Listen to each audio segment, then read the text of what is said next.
जय हिंद साथियों, स्वागत है आपका self study classes with Sumit Jain YouTube channel में। सभी साथियों एक बार वीडियो को लाइक कर देंगे और दोस्तों एक बार शेयर कर दें सभी साथी, ठीक है। और जिन भी साथियों को दोस्तों सेल्फ स्टडी क्लासेस ऐप अगर आपने डाउनलोड नहीं किया तो सेल्फ स्टडी क्लासेस ऐप जरूर डाउनलोड कर लें, ठीक है। यहां पर सप्ताह में 2 दिन आपके लिए फ्री टेस्ट करवाए जाते हैं दोस्तों।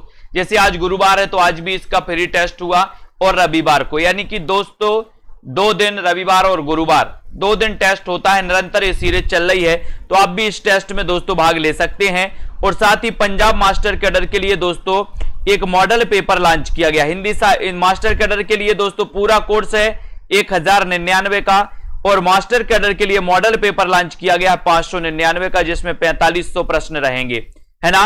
एक दोस्तों टेस्ट रहेगा 150 प्रश्न का, जिस जैसा पेपर पूछा जाता है वैसे ही पूरा मॉडल रहेगा, है ना। और दोस्तों यहां पर संपूर्ण कोर्स हिंदी साहित्य का जो कि आपके मास्टर कैडर जूनियर एडेड परीक्षा के लिए आपके लिए बहुत ही इंपॉर्टेंट है, इसमें आप जुड़ सकते हो। ये मात्र 1099 का कोर्स है दोस्तों। और साथ ही दोस्तों जूनियर सुपर टेट का न्यू बैच 2 सितंबर से स्टार्ट हो रहा है। तो न्यू बैच में जो भी 100 नंबर की हिंदी के लिए पढ़ना चाहते हैं वो आज ही न्यू बैच से जुड़ जाए दोस्तों, हिंदी साहित्य के संपूर्ण कोर्स से जुड़ जाएं और अपना अध्ययन प्रारंभ कर दें, ठीक है। चलिए स्टार्ट करते हैं। यहां से आपको बताना है कि हिंदी साहित्य के आरंभिक काल को आचार्य शुक्ल ने क्या नाम दिया है, क्या नाम दिया। 58 का आंसर आपको चयन करना है। ये सीरीज अपनी 9 बजे चलती है रोज दोस्तों, ठीक है। तो इसमें आपको बताना हिंदी साहित्य के आरंभिक काल को आचार्य शुक्ल ने क्या कहा है। 4 विकल्प में फटाफट सभी लोग बताते जाएंगे तो अच्छा लगेगा, मजा भी आएगा। हिंदी साहित्य के आरंभिक काल को आचार्य शुक्ल ने क्या नाम दिया। आदिकाल, चारण काल, वीर गाथा काल या फिर सिद्ध सामंत काल, बताइए। सभी लोग बताएंगे, वीडियो को लाइक कर दे एक बार। और लगभग सभी लोगों को पता है कि सर इसका उत्तर है वीर गाथा काल। सी नंबर आपका बिल्कुल सही, यहां पर सी नंबर आपका राइट आंसर, वेरी गुड। कौन सा महाकाव्य है, कौन सा महाकाव्य है, जल्दी से आपको बताना है कौन सा महाकाव्य है। साकेत, तुलसीदास युगवाणी या फिर विनय पत्रिका, कौन सा महाकाव्य है। महाकाव्य आपको चयन करना है, कौन सा है ये नंबर आपको बताना है। और यहां पर महाकाव्य पूछा है तब आपका राइट आंसर हो जाएगा दोस्तों क्या है, साकेत। साकेत क्या है, महाकाव्य, यानी कि आपका उत्तर 1 नंबर बिल्कुल सही। इसका रचना काल क्या है, 1931, ठीक है। 1931 है। मैत्री शरण गुप्त जी का रचन दोस्तों ये महाकाव्य है। और इसमें कितने सर्ग हैं, 12 सर्ग, है ना। और गुप्त जी ने दोस्तों 2 महाकाव्य लिखे हैं। एक तो इनका जय भारत है, जय भारत महाकाव्य दोस्तों, है ना। जय भारत ये 1952 का महाकाव्य है, 1952। ये 1931 का है ना। तो ये गुप्त जी का महाकाव्य है। ये नंबर आपका बिल्कुल सही है, ठीक है, वेरी गुड। अगला देख लेते हैं, मखमली जूते मारना मुहावरे का अर्थ क्या है। मखमली जूते मारना मुहावरे का अर्थ क्या होता है, इसका आंसर आपको चयन करना है। चलिए बताएं सभी लोग। प्रश्न क्रमांक 60 का आंसर आपको चयन करना है। मखमली जूते मारना मुहावरे का अर्थ क्या है। मीठी बातों से लज्जित करना, व्यंग करना, कमजोर करना या फिर दुर्दशा ग्रस्त होना। मखमली जूते मारना मुहावरे का अर्थ आपको चयन करना है। सभी लोग लाइक जरूर करते जाएं, अपने मित्रों तक शेयर कर दे एक बार दोस्तों। मखमली जूते मारना मुहावरे का अर्थ क्या है। अच्छा क्वेश्चन है और सभी लोगों ने आंसर बता दिया है। इसका क्या बताया है, जल्दी से बताओ। मीठी बातों से लज्जित करना, यानी कि ये नंबर आपका बिल्कुल सही, वेरी गुड। द्विवेदी युग का नामकरण किसके नाम पर हुआ दोस्तों। सरल प्रश्न है लेकिन अच्छे क्वेश्चन है। द्विवेदी युग का नामकरण किसके नाम पर हुआ है। शांति प्रिय द्विवेदी के नाम पर, महावीर प्रसाद द्विवेदी के नाम पर, हजारी प्रसाद द्विवेदी या फिर राम आबाद द्विवेदी के नाम पर। द्विवेदी युग का नामकरण किसके नाम पर हुआ, है ना। आपको पता है सरस्वती पत्रिका, यानी कि 1900 से लेकर के 1920 का जो काल है वो द्विवेदी युग का काल माना जाता है, ठीक है। अब द्विवेदी युग का जो नामकरण किया गया वो महावीर प्रसाद द्विवेदी के नाम पर किया गया, है ना। ये आपको पता है। और दोस्तों एक इनकी रचना आपको बहुत अच्छे से पता है, संपत्ति शास्त्र, है ना। संपत्ति शास्त्र किसकी रचना, ये क्वेश्चन कई बार आया है। तो संपत्ति शास्त्र महावीर प्रसाद द्विवेदी, है ना। और प्रेम संपत्ति लता, प्रेम संपत्ति लता किसकी है आपको बताना है। प्रेम संपत्ति लता के रचनाकार कौन है, जल्दी से बताइए। प्रेम संपत्ति लता के रचनाकार कौन है। हिंदी गद्य का जन्मदाता किसको माना जाता है, प्रश्न क्रमांक 62। हिंदी गद्य का जन्मदाता किसे माना जाता है। 62 का आंसर आपको चयन करना है। वीडियो को लाइक जरूर कर देना। मास्टर कैडर वाले बिल्कुल भी देर ना करें, और मास्टर कैडर वाले अपने दोस्तों मॉडल पेपर में एडमिशन ले सकते हैं। सभी लोग मॉडल पेपर में एडमिशन लेकर के आप पढ़ाई कर सकते हो। हिंदी गद्य का जन्मदाता किसको कहा जाता है, ये क्वेश्चन आपको 62 का आंसर बताना है। उत्तर क्या हो जाएगा, जल्दी से बताओ। हिंदी गद्य का जन्मदाता किसको माना जाता है, और बिल्कुल सही है, प्रेम संपत्ति लता के रचनाकार ठाकुर जगमोहन है।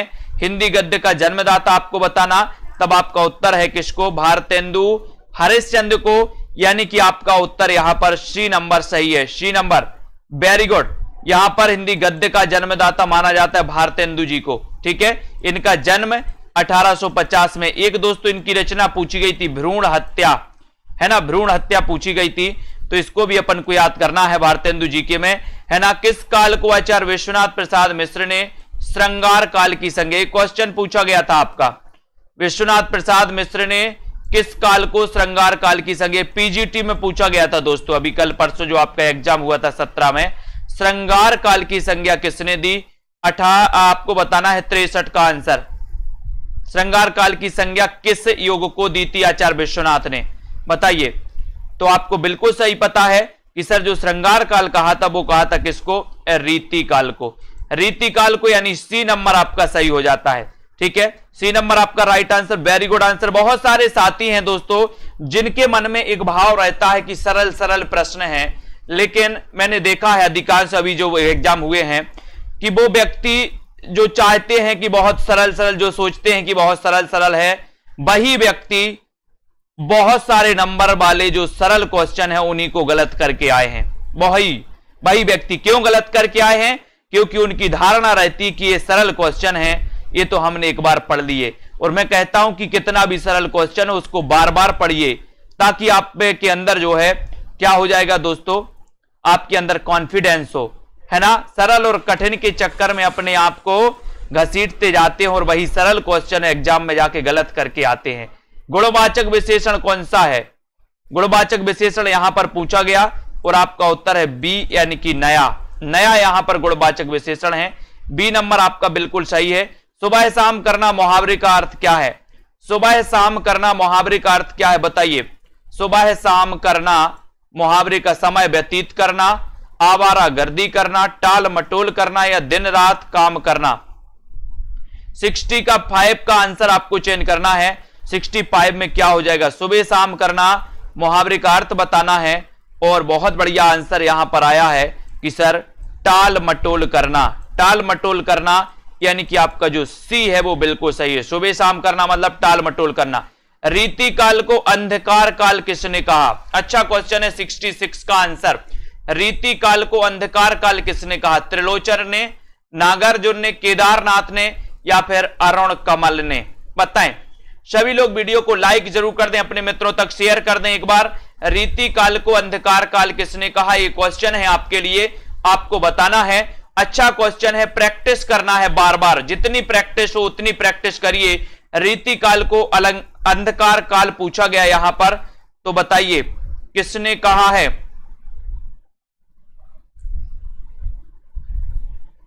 तो यहां पर दोस्तों आपका राइट आंसर त्रिलोचन, यानी कि ए नंबर आपका यहां पर विकल्प अनुसार ये आपका सही हो जाएगा, ठीक है। A number right answer, very good. यहां पर देखो, हिंदी कथा साहित्य में सर्वाधिक प्रसिद्ध कहानीकार कौन है, कहानीकार कौन है दोस्तों, सर्वाधिक प्रसिद्ध कहानीकार कौन है हिंदी कथा साहित्य में, यानी कि 67 का आंसर आपको चयन करना है। 67 में सर्वाधिक पूछा गया है, इसलिए सर्वाधिक आपको बताना है, सर्वाधिक प्रसिद्ध कौन है हिंदी कथा साहित्य में, सर्वाधिक प्रसिद्ध कथाकार कौन है, ये आपका क्वेश्चन है। अच्छा क्वेश्चन है, 67 का आंसर आपको चयन करना है। जो भी हमारे जूनियर सुपर टेट वाले साथी हैं वो एडमिशन ले सकते हैं सेल्फ स्टडी क्लासेस ऐप में। 2 सितंबर से उनकी दोस्तों तैयारियां चालू हो जाएंगी, है ना, हिंदी के 100 नंबर के लिए, 100 नंबर के लिए हिंदी कथा साहित्य में सर्वाधिक प्रसिद्ध कहानीकार कौन है? तब आपका उत्तर है दोस्तों प्रेमचंद। प्रेमचंद है, डी नंबर आपका बिल्कुल सही हो जाएगा। ठीक है, कौन सा व्यंग लेखक है? कौन सा व्यंग लेखक है? श्याम सुंदर दास, विद्यानिवास मिश्र, राहुल सांकृत्यायन या फिर हरिशंकर परसाई। व्यंग लेखक कौन है दोस्तों? 68 का आंसर आपको चयन करना है कि व्यंग लेखक कौन माने जाते हैं। अच्छा क्वेश्चन है और आपका सीधा आंसर चला जाएगा व्यंग लेखक कौन है? व्यंग लेखक, एक क्वेश्चन आया था दोस्तों, सदाचार का तावीज, है ना, सदाचार का तावीज, यही आया था ना, बहुत बढ़िया। तो यहां पर आपका राइट आंसर है हरिशंकर परसाई, ये व्यंग लेखक हैं। डी नंबर आपका बिल्कुल सही है, डी नंबर आपका राइट आंसर। छक्के छुड़ाना मुहावरे का अर्थ क्या है? छक्के छुड़ाना, छक्के छुड़ाना मतलब क्रिकेट के खेल का एक नियम। हराना, घायल करना या फिर परेशान करना। 69 का आंसर बताना है, देखते हैं कौन कौन सही बता रहा है इसको। छक्के छुड़ाना मुहावरे का अर्थ क्या है? छक्के छुड़ाना मुहावरे का अर्थ क्या माना जाता है? सभी लोग बताएंगे, उत्तर सही बताना है। प्रश्न क्रमांक आपका 69 है और 69 में आपका सीधा आंसर जा रहा है। बहुत सारे लोगों ने बताया है कि सर उसने तो छक्के छुड़ा दिए। छक्के छुड़ा दिए मतलब हरा दिया, हराना, हराना आपका सही होगा यहां पर। बी नंबर आपका राइट आंसर हो जाएगा दोस्तों। ठीक है, अगला क्वेश्चन देखो, कबीरदास की भाषा थी, तो कबीरदास की भाषा कैसी थी दोस्तों? बताइए, कबीरदास के बारे में भी पूछा जाता है, कबीरदास की भाषा कैसी थी ये बताना है ना। ये सिकंदर लोदी के दोस्तों क्या थे? ये सिकंदर लोदी के समकालीन थे। कौन? कबीरदास। ठीक है, कबीरदास अपन को याद करना है, इनका जन्म भी आपको बताना है कब हुआ था कबीरदास के बारे में, और कबीरदास की भाषा कैसी थी? सादुक्कड़ी। बहुत सारे कंफ्यूज होते, बहुत सारे स्टूडेंट कंफ्यूज होते इसमें कि कबीरदास की भाषा को सादुक्कड़ी किसने कहा? सादुक्कड़ी दोस्तों रामचंद्र शुक्ल ने कहा। किसने कहा? रामचंद्र शुक्ल ने। कंफ्यूज नहीं होना, कंफर्म कर लेना आज। सादुक्कड़ी कहा रामचंद्र शुक्ल ने, और कबीर की भाषा को पंचमेल खिचड़ी कहा। किसने? पंचमेल खिचड़ी श्याम सुंदर। मैंने कई बार याद करवाया कि जब पंचमेल खिचड़ी बनेगी तो सुंदर बनेगी, सुंदर। तो श्याम सुंदर ने पंचमेल और आचार्य रामचंद्र शुक्ल ने सादुक्कड़ी। ऐसे क्वेश्चन गलत करके आते हैं लोग। शिवा बाबनी के रचनाकार कौन है ना? शिवा बाबनी बताना है दोस्तों, शिवा बाबनी के बताना है कि इसके रचनाकार कौन है। 1398 में जन्म हुआ था दोस्तों किसका? कबीरदास का। और दोस्तों आपसे एक क्वेश्चन पूछा गया था शिवराज भूषण, मैंने कई बार आपको रटवाया था कि शिवराज भूषण में कितने अलंकार हैं, है ना। और शिवराज भूषण में दोस्तों 105 अलंकारों का वर्णन है। ये क्वेश्चन तो मैंने कई बार आपको बताया, कई बार, है ना। तो यहां पर शिवराज भूषण दोस्तों, शिवराज भूषण के रचनाकार भी भूषण है, छत्रसाल दशक के भी रचनाकार भूषण है ना। और यहां शिवा बाबनी जो है इसके रचनाकार भी कौन है? भूषण है। यानी कि दोस्तों शिवा बाबनी के रचनाकार कौन है दोस्तों? सभी लोगों को पता है और सभी लोगों ने अच्छा आंसर बताया, भूषण। यानी कि आपका दोस्तों बी नंबर बिल्कुल सही है। ठीक है, वेरी गुड। सखी बे मुझसे कहकर जाते, प्रस्तुत पंक्ति के रचयिता कौन है? सखी बे मुझसे कहकर जाते, ये पंक्ति के रचयिता का बताना है, रचनाकार आपको बताना है। 72 का आंसर आपको चयन करना है। अज्ञेय है, मैथिली शरण गुप्त हैं, या फिर दोस्तों जल्दी से चयन करिए कौन है?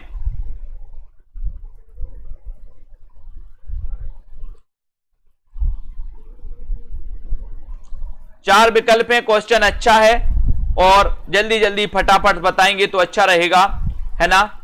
बहुत बढ़िया प्रश्न है दोस्तों, राइट आंसर आपको चयन करना है। सखी बे मुझसे कहकर जाते, और सीधा आंसर है कि सर ये मैथिली शरण गुप्त की रचना है। और ये रचना कहां से ली गई दोस्तों? यशोधरा। कहां से? यशोधरा। आपसे पूछा गया था अभी, यशोधरा का रचना काल 1933। ये क्या है दोस्तों? ये खंड काव्य है यशोधरा, है ना। तो यशोधरा अपन को याद करना है।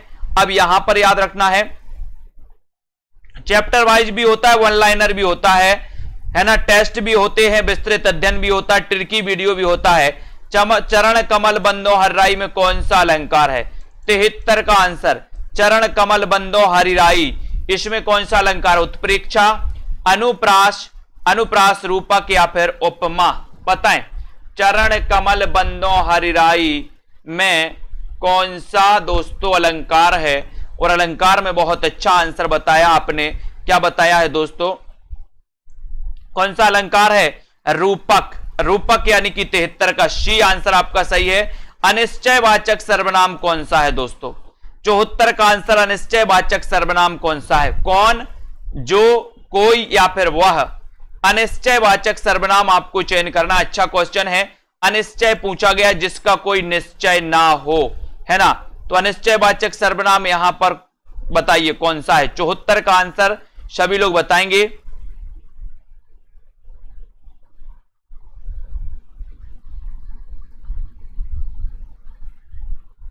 और 74 में आपका राइट आंसर हो जाएगा दोस्तों, क्या हो जाएगा?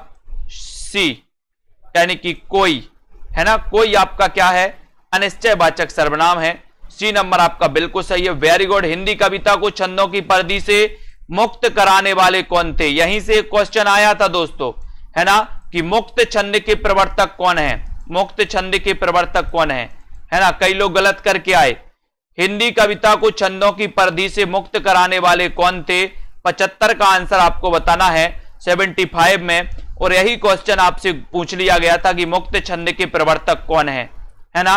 ऐसा पूछा गया था। तब आपको पता होना चाहिए कि सर हिंदी कविता को छंदों की परिधि से मुक्त कराने वाले थे निराला। आपसे क्वेश्चन ये पूछा गया था मुक्त छंद के प्रवर्तक कौन है, तब भी आपका उत्तर निराला होना चाहिए। नई कविता के प्रतिमान के लेखक कौन है दोस्तों? नई कविता के प्रतिमान लक्ष्मीकांत वर्मा, नामवर सिंह, नागार्जुन या फिर अजित कुमार। नई कविता के प्रतिमान, इसके रचनाकार कौन है? अच्छा क्वेश्चन है। एक पूछा जाता है कविता के नए प्रतिमान, एक पूछा जाता है क्या? कविता के नए प्रतिमान, और एक पूछा जाता है नई कविता के प्रतिमान, है ना। तो यहां पर नई कविता के प्रतिमान आपसे पूछा गया, तो अपन ने याद किया था नई। नई अगर पहले आए तो नई नई लक्ष्मी, नई नई लक्ष्मी, तो नई नई लक्ष्मी से क्या हो जाएगा? नई नई लक्ष्मी, यानी कि लक्ष्मीकांत वर्मा। लक्ष्मी बोले सर अपन नई नई लक्ष्मी पकड़ते हैं। कैसी लक्ष्मी पकड़ते हैं? नई नई लक्ष्मी पकड़ते हैं। तो नई नई लक्ष्मी अपन को याद रख लेना है दोस्तों, ठीक है। नई नई लक्ष्मी पकड़ते हैं तो लक्ष्मीकांत वर्मा अपना हो जाएगा यहां पर। कविता के नए प्रतिमान में आपको पता चल गया कि कविता के नए प्रतिमान नामवार सिंह की है। कौन सरस्वती पत्रिका के संपादक नहीं रहे? बताइए कौन सरस्वती पत्रिका के संपादक नहीं रहे? श्याम सुंदर दास, महावीर प्रसाद द्विवेदी, श्री नारायण चतुर्वेदी, शांति प्रिय द्विवेदी। प्रश्न क्रमांक 77, कौन सरस्वती पत्रिका के संपादक नहीं रहे? ये आपको चयन करना है। उत्तर क्या हो जाएगा? उत्तर क्या है? प्रश्न क्रमांक 77, सरस्वती पत्रिका के संपादक नहीं रहे कौन? 77, और 77 का आंसर है कौन नहीं रहे? ये तो रहे दोस्तों कौन? शांति प्रिय द्विवेदी नहीं रहे, है ना। तो ये शांति यानी कि आपका डी नंबर बिल्कुल सही हो जाएगा। डी जिन्होंने बताया है कि सरस्वती पत्रिका के संपादक नहीं रहे तो Shanti Priya Dwivedi, D number right answer. भूषण बिनुना ब्राजई कविता बनिता मित्य, ये कथन किसका है? भूषण बिनुना ब्राजई कविता बनिता मित्य कथन किसका है? तुलसीदास का, भिखारी दास का, केशवदास या फिर मतीराम का? किसका है कथन? भूषण बिनुना ब्राजई कविता बनिता मित्य। अच्छा क्वेश्चन है और सभी लोग वीडियो को लाइक जरूर करेंगे। और यहां पर आपका बिल्कुल सही आंसर जाएगा कि भूषण बिनुना ब्राजई कविता बनिता मित्य, है ना। सभी लोग सेल्फ स्टडी क्लासेस ऐप को जरूर डाउनलोड कर लें दोस्तों। 78 का आंसर बताना है और 78 में आपका राइट आंसर हो जाएगा यहां पर केशवदास। केशवदास यानी कि सी नंबर, है ना। भूषण बिनुना ब्राजई कविता बनिता मित्य, ये केशवदास की पंक्ति है। केशवदास को रीतिकाल का प्रवर्तक नगेंद्र ने माना दोस्तों। नगेंद्र ने, आपको पता है, वेरी गुड। हिंदी प्रदीप के यशस्वी संपादक के कौन थे दोस्तों? बताइए। हिंदी प्रदीप के 1977 में दोस्तों ये प्रकाशित हुआ था हिंदी प्रदीप, ठीक है। तो आपको बताना है कि हिंदी प्रदीप के यशस्वी संपादक का नाम क्या है? बताइए। राधा कृष्ण गोस्वामी, बाल कृष्ण भट्ट, अंबिका दत्त व्यास या लाला भगवान दीन? बताएं। प्रश्न क्रमांक 79 का आंसर सभी को चयन करना है कि हिंदी प्रदीप के यशस्वी संपादक कौन थे?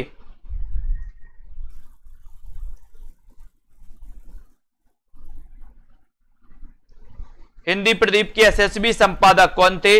अपन ने पढ़ा है कि हिंदी प्रदीप यानी कि प्रदीप के बाल भट्टा से भरत गए। बोले सर भट्टा से भरत गए तो बालकृष्ण भट्ट, 1844 में जन्म हुआ था इनका, है ना। भारतेंदु मंडल के सबसे वरिष्ठ दोस्तों लेखक माने जाते हैं।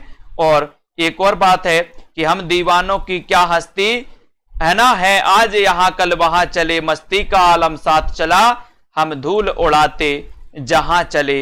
ये पंक्ति के रचनाकार कौन है? 80 का आंसर। ये पंक्ति किसकी है दोस्तों?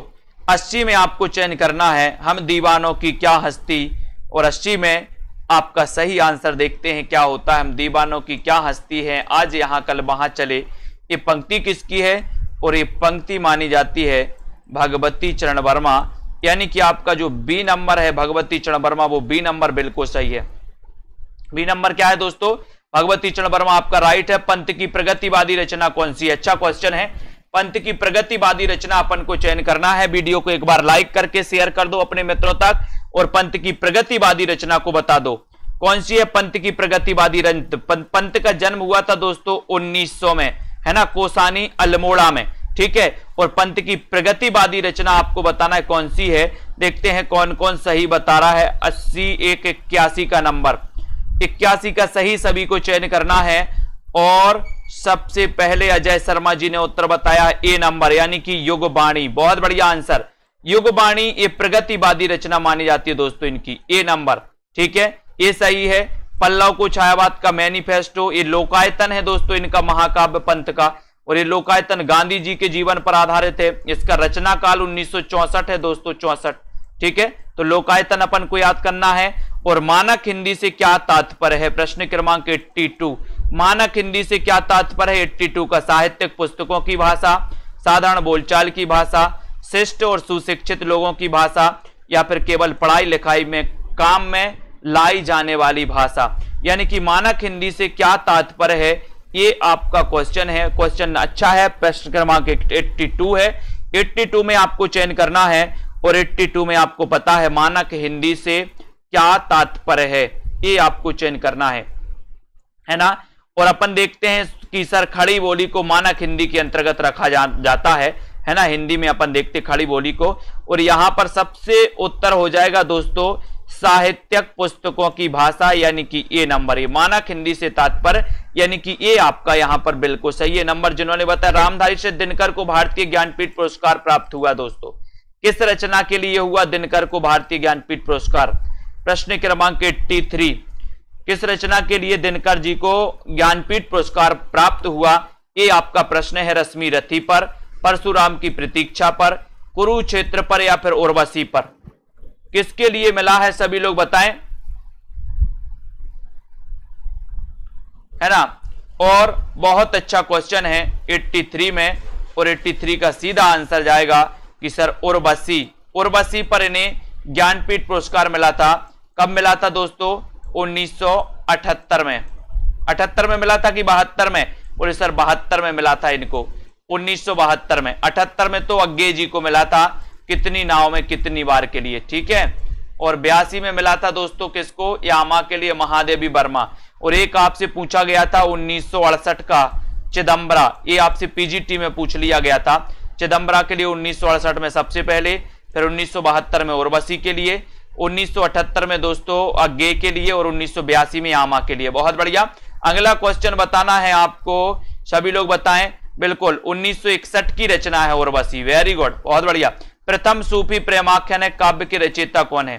प्रथम सूफी प्रेमाख्यान है काव्य के रचनाकार कौन है? नूर मोहम्मद, जायसी, मुल्ला दाऊद, या फिर कुतुबन? बताएंगे। प्रथम सूफी प्रेमाख्यान है काव्य के रचनाकार कौन माने जाते हैं? तो 4 विकल्प हैं। 84 का आंसर आपको चयन करना है। 84 में आपका सही आंसर क्या होता है ये आपको बताना है।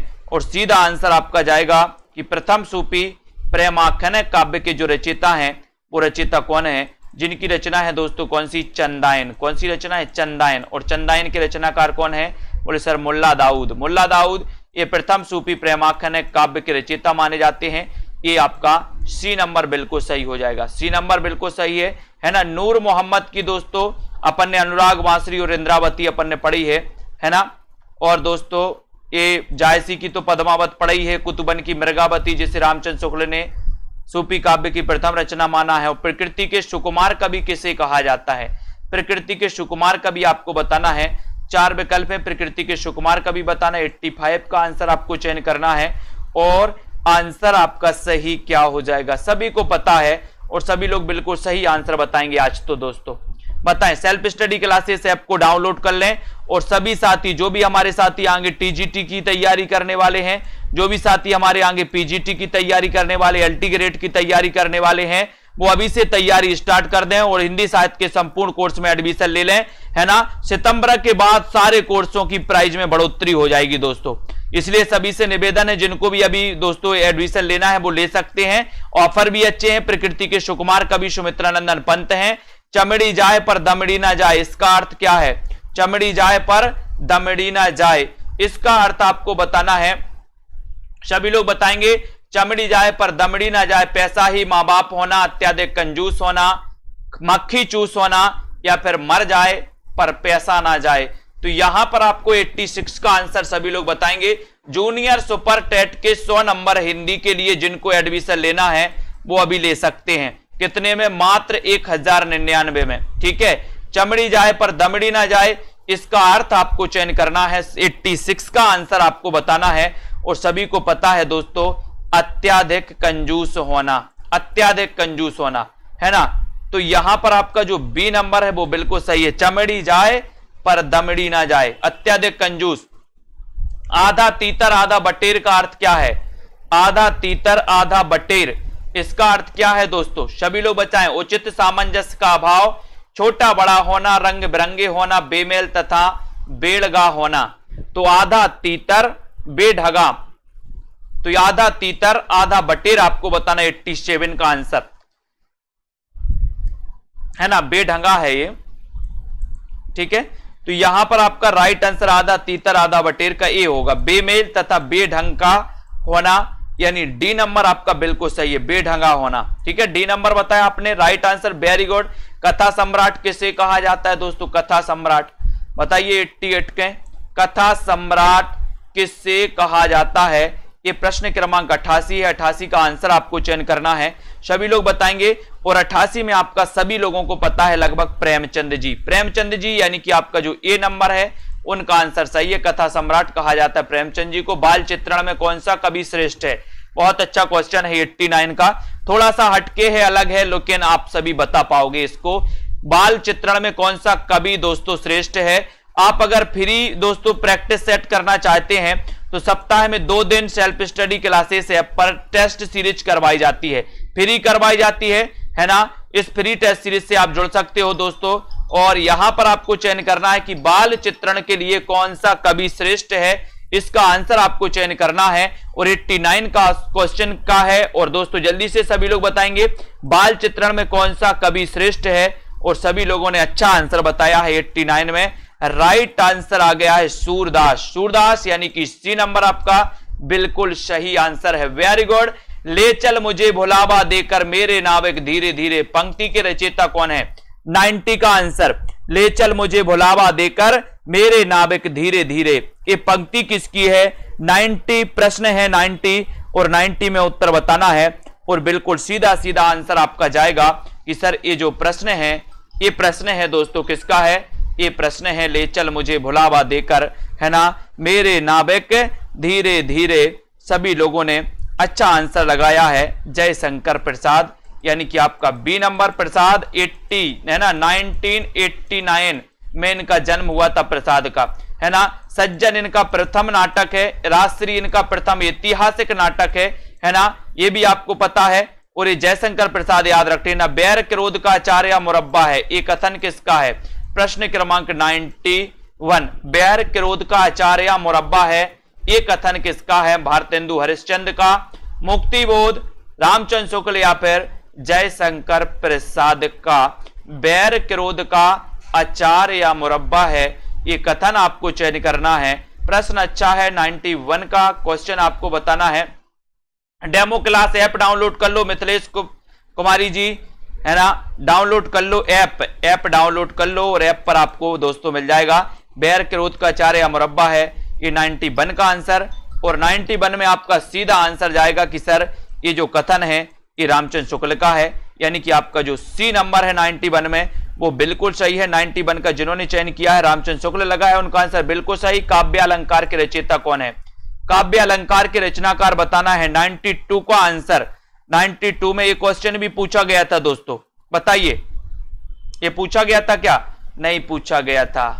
दस कुमार चरित पूछा गया था। दस कुमार चरित के रचनाकार कौन है ना, ये आपको बताना है। तो यहां पर आपका काव्य अलंकार के रचनाकार कौन है, और काव्य अलंकार यानी कि 92, और 92 का आंसर है आपका कि सर काव्य अलंकार के रचनाकार हैं कौन? भामह। भामह है। भामह आपको पता है ये अलंकार संप्रदाय के प्रवर्तक माने जाते हैं। भामह क्या माने जाते हैं? अलंकार संप्रदाय के प्रवर्तक भामह है, इनको याद करेंगे। ठीक है, अब यहां पर आपको बिनु पद चले सुने बिनु काना में कौन सा अलंकार है, बताइए। ये किसकी परिभाषा पूछ ली गई थी दोस्तों, है ना, कि बिना कारण के भी जहां पर कार्य हो वहां पर कौन सा अलंकार होता है। ये परिभाषा पूछ ली गई थी आपके पीजीटी एग्जाम में कि बिना कार्य के भी, जहां बिना कारण के भी कार्य हो वहां पर कौन सा अलंकार होता है। और यहां उदाहरण दिया गया है कि बिनु पद चले सुने बिनु काना में कौन सा अलंकार है। तब आपको पता होनी चाहिए कि चाहे परिभाषा दे और चाहे उदाहरण दे, जब आपको पता है तो आप यहां पर विभावना अलंकार लगाओगे, है ना, कि जहां पर कारण के होते हुए भी दोस्तों, जहां पर कारण के ना होते हुए भी कार्य हो रहा है, सॉरी, जहां पर कारण के ना होते हुए भी कार्य हो रहा है ना, जहां पर कारण भी नहीं है और कार्य हो रहा है वहां पर विभावना अलंकार है। और जहां पर कारण है लेकिन कार्य नहीं है वहां पर विशेषोक्ति, है ना। वेरी गुड, बहुत बढ़िया। कलम का सिपाही का लेखक कौन है? कलम का सिपाही यानी कि 94, कलम का सिपाही के लेखक कौन माने जाते हैं? क्वेश्चन नंबर आपका बिल्कुल सही है 94। सोनू जी बोई नहीं आते, अलग अलग है सब, अच्छे से जाके देखो। कलम का सिपाही का लेखक कौन है? प्रश्न क्रमांक 94, और 94 में आपका राइट आंसर है कि सर कलम का सिपाही हो या फिर प्रेमचंद घर में। प्रेमचंद घर में एक जीवनी लिखी थी शिवरानी देवी ने, प्रेमचंद घर में, है ना। और कलम का सिपाही जीवनी लिखी थी अमृत राय ने। और कलम का सिपाही कहा जाता है किसको? प्रेमचंद को। कलम का सिपाही प्रेमचंद, ठीक है, इसको याद कर लेना। लेकिन कलम का सिपाही का लेखक पूछा गया इसलिए अमृत राय। अगर आपसे पूछा जाता कि कलम का सिपाही किसे कहा जाता है, तब आपका उत्तर होता प्रेमचंद, है ना। शिवरानी देवी ने लिखा था प्रेमचंद घर में, एक जीवनी लिखी थी। सूरदास के गुरु कौन थे? सूरदास के गुरु आपको बताना है दोस्तों, सभी लोग बताएंगे। प्रश्न क्रमांक 95 है। वीडियो को लाइक करके शेयर जरूर करते रहना अपने मित्रों तक। सेल्फ स्टडी क्लासेस ऐप को जरूर डाउनलोड कर लें। और आपकी जो परीक्षा जो भी है, हिंदी साहित्य को बंद नहीं करना, हिंदी साहित्य को निरंतर अपन को पढ़ना है। जितनी ज्यादा प्रैक्टिस करोगे मजा आएगा दोस्तों, है ना। सूरदास के गुरु कौन थे? रामानंद, मध्वाचार्य, रामदास या फिर वल्लभाचार्य, बताएं 95 का आंसर। और 95 में आपका सीधा आंसर जाएगा कि सर सूरदास के जो गुरु थे वो गुरु थे कौन? वल्लभाचार्य। वल्लभाचार्य थे, यानी डी नंबर आपका सही है ना। डी नंबर आपका राइट आंसर हो जाएगा दोस्तों। वल्लभाचार्य सूरदास के गुरु थे। वल्लभाचार्य ने पुष्टि मार्ग की स्थापना की थी। कौन से मार्ग की? पुष्टि मार्ग की स्थापना। शुद्धाद्वैतवाद के प्रवर्तक माने जाते हैं दोस्तों कौन? वल्लभाचार्य। जायसी किस धारा के कवि हैं? जायसी, जायसी बताना है आपको, मलिक मोहम्मद जायसी के बारे में कि जायसी किस धारा के कवि माने जाते हैं, है ना। और ज्ञानमार्गी धारा, प्रेमाख्यानक काव्य धारा, नाथपंथी या फिर रासक काव्य धारा, सभी लोग बताएंगे। प्रश्न क्रमांक 96 है। क्वेश्चन अच्छा है दोस्तों, और आपका यहां पर सही है कि सर जायसी जायस के रहने वाले थे इसलिए इनका नाम जायसी पड़ा। और जायसी ये प्रेमाख्यानक काव्य धारा के कवि थे, यानी कि बी नंबर आपका सही है। प्रेमाख्यानक काव्य धारा से कल आपसे मधुमालती को सुमेलित करने के लिए कहा था कि मधुमालती किसकी रचना है? आपको पता था मंझन। मंझन आपके सामने जोड़ी में कुतुबन लिखा था। मंझन आपको पता है किसी किसी का तो मधु से ही क्या होता है? मंझन होता है। तो मंझन कितने पाकिस्तान नामक उपन्यास के लेखक कौन है? कितने पाकिस्तान? 97। अच्छा क्वेश्चन है, सभी लोग बताएं कितने पाकिस्तान नामक उपन्यास के जो लेखक हैं वो लेखक कौन है? राजेंद्र कुमार, कमलेश्वर, सत्यप्रकाश मिश्र या फिर खुशवंत सिंह, यानी कि 97। क्वेश्चन अच्छा है, बढ़िया है। वीडियो को लाइक करते हुए शेयर जरूर करें। कितने पाकिस्तान? कमलेश्वर यानी कि आपका उत्तर बी नंबर बिल्कुल। कितने पाकिस्तान? कमलेश्वर। गागर में सागर भरने का कार्य किस कवि ने किया? गागर में सागर भरने का कार्य किस कवि ने किया? बिहारी, रसखान, घनानंद या फिर सूरदास? गागर में सागर भरने का कार्य किस कवि ने किया, ये आपको बताना है। 98 का आंसर आपको चयन करना है और 98 में आपका बिल्कुल सही आंसर हो जाएगा। बोले सर बिहारी, बिहारी ने किया यानी कि आपका ए नंबर बिल्कुल सही है। बिहारी का दोस्तों बिहारी सतसई मुक्तक काव्य है। बिहारी सतसई क्या है? मुक्तक काव्य। इसमें कितने दोहे? 713 दोहे, 719 कहीं कहीं मिलता है आपको, है ना, बिहारी सतसई में। और यहां पर आ जाओ, महाभोज रचना किस की प्रधान समस्या को उजागर करने का विकल्प चुनिए। महाभोज दोस्तों इस रचना की प्रधान समस्या को उजागर करने वाले विकल्प को आपको चयन करना है कि महाभोज में किस समस्या को उजागर किया गया है। 99 का आंसर अच्छा है। सभी लोग लाइक जरूर करते जाएं, शेयर करते जाएं अपने मित्रों तक। दोस्तों सेल्फ स्टडी क्लासेस ऐप को डाउनलोड कर लें और प्रैक्टिस जारी रहने दें। बताएं महाभोज रचना की प्रधान समस्या को उजागर करने वाला जो विकल्प है वो विकल्प कौन सा है, ये आपको चयन करना है। और बहुत अच्छा क्वेश्चन और लगभग सभी लोगों ने बताया है कि इसमें दोस्तों वो समस्या बताई है राजनीतिक समस्या, यानी कि सी राजनीतिक समस्या आपका बिल्कुल सही है। दोहे और रोले को क्रम से मिलाने पर कौन सा छंद बनता है? दोहे और रोले को क्रम से मिलाने पर कौन सा छंद बनता है? क्वेश्चन अच्छा है दोस्तों और सभी लोग बताएंगे कि दोहे और रोले को क्रम से मिलाने पर कौन सा छंद बनता है। ये आपका क्वेश्चन है, 100 नंबर क्वेश्चन है और 100 नंबर में सीधा आंसर आपका जाएगा। क्या जाएगा? क्या जाएगा? 100 का आंसर बताना है 100 नंबर का। दोहे और रोले को क्रमशः मिलाने पर बनता है दोस्तों कौन? कुंडलियां। क्या बनता है? कुंडलियां बनता है, यानी कि यहां पर आपका बी नंबर सही हो जाएगा। दोहे को और रोले को क्रम से मिलाने पर कुंडलियां छंद बनता है, यानी कि बी नंबर आपका सही है। Very good. कमल का पर्यायवाची कौन सा नहीं है दोस्तों? कमल का पर्यायवाची कौन सा नहीं है? राजीव, पंकज, जलद या फिर अंबुज? कमल का पर्यायवाची कौन सा नहीं है? 101 नंबर है। 101 नंबर का आपको चयन करना है और 101 नंबर में आपका राइट आंसर क्या हो जाएगा? नहीं है बताना। नहीं है तो नहीं है कौन सा? कमल का पर्यायवाची कौन सा नहीं है? राजीव, पंकज, जलद या फिर अंबुज?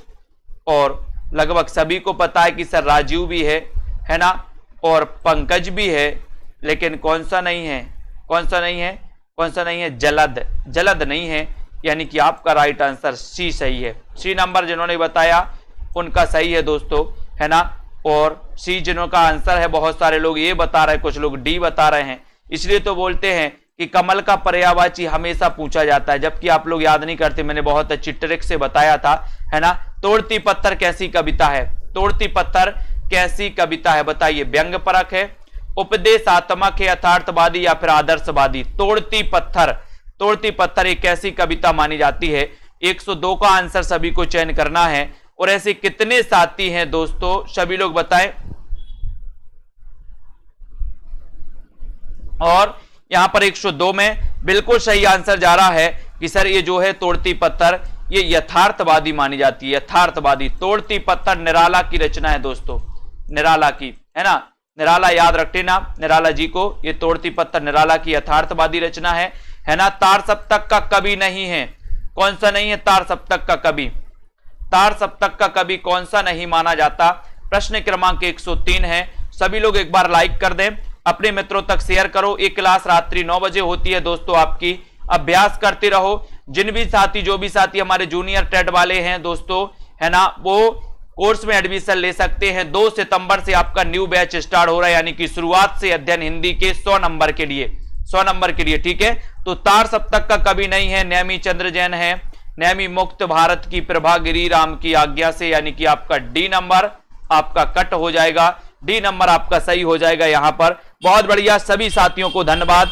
ये 2020 टेस्ट सीरीज होती है दोस्तों बिल्कुल free self study classes app पर, है ना। सप्ताह में 2 दिन होती है, रविवार गुरुवार। इससे आप जुड़ जाइए, है ना। उसके बाद दोस्तों मास्टर कैडर का स्पेशल मॉडल पेपर लॉन्च किया गया। तो ये मास्टर कैडर का स्पेशल मॉडल पेपर जिसमें 4500 क्वेश्चन आप पढ़ोगे, 45 क्वेश्चन की प्रैक्टिस करोगे 599 में दोस्तों, ठीक है। उसके बाद हिंदी साहित्य का संपूर्ण कोर्स, जो भी हमारे साथी मास्टर कैडर वाले साथी हैं, जो भी दोस्तों एलटी वाले साथी हैं, या जो भी हमारे साथी हैं दोस्तों जूनियर टेट वाले, और जो भी आगे टीजीटी पीजीटी की तैयारी करना चाहते हैं, संपूर्ण कोर्स में एडमिशन ले सकते हो अभी 1099 में। सितंबर के बाद सारे कोर्सों की प्राइस बढ़ जाएगी दोस्तों। आपके लिए अभी सबसे बढ़िया ऑफर है ना, जूनियर टेट का 2 सितंबर से न्यू बैच स्टार्ट, बिल्कुल प्रारंभ से आपको पढ़ाया जाएगा, ठीक है। सभी लोगों को धन्यवाद, दारसू जी, आकांक्षा, सोनू जी, विनीता जी, सोहन जी, है ना, मनु जी, रीनू कुमारी जी, कमला जी, अनीता जी, बबीता, नीरज जी, इंटरटेनमेंट जी,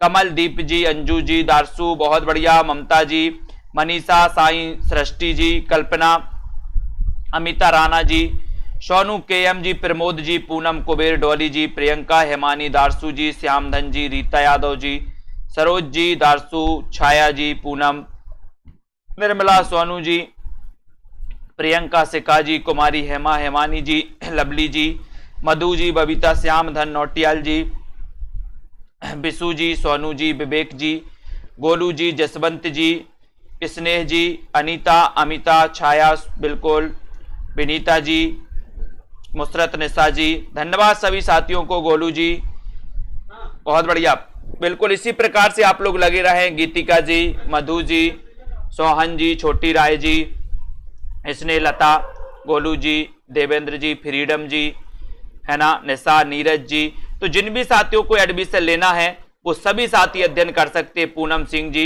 बिल्कुल ठीक है, लोकेश जी, कुमारी हेमा, प्रियंका जी, डॉली जी, विशु जी, सभी साथियों को धन्यवाद दोस्तों। एग्जाम पार में 10 बजे एक क्लास और होती है, उस क्लास को अटेंड करिए और पढ़ते रहिए निरंतर, ठीक है। सुबह 9:30 बजे एक क्लास आती है, सुबह दोस्तों 8 बजे एक क्लास कवियों के परिचय से संबंधित आती है ना। तो इन क्लासों को आपको शाम को 8 बजे एक क्लास आती है, इनको सभी लोग पढ़ते रहिए।